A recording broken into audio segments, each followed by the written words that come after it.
ஒப்பிட்டு பார்க்கும் சோதனையின் 8வது கதாபாத்திரங்கள் லூசிஃபரும் லோகோஸும்.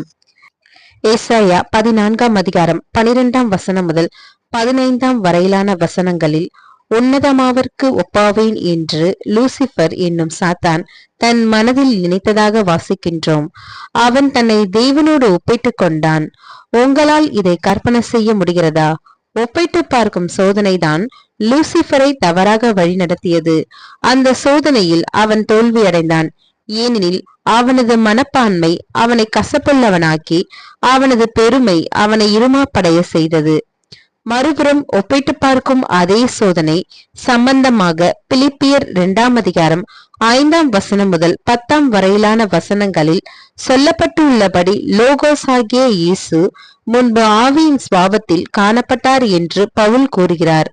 அப்பொழுது அவர் திவ்ய சுவாபத்தில் இருக்கவில்லை, மாறாக ஆவியின் சுவாபத்தில் இருந்தார். யாவே தேவனே திவ்ய சுவாபத்தில் இருந்தார். இருப்பினும் இயேசுவோ தம்மை தேவனுக்கு சமமாக்கி கொள்ள முயற்சிக்கவில்லை.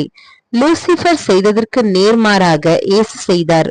ஒப்பிட்டு பார்க்கும் சோதனையில் இயேசு தமக்கு தம்முடைய பரமபிதாவிற்கும் இடையே இருக்கும் சுவாப ரீதியான வித்தியாசத்தை பார்த்த பொழுது அவர் மறுபேதும் இன்றி தாழ்மையுடன் அதை ஏற்றுக்கொண்டார். இப்படியாக ஒப்பிட்டு பார்க்கும் சோதனையானது மனித குடும்பத்தில் மாத்திரம் காணப்படவில்லை.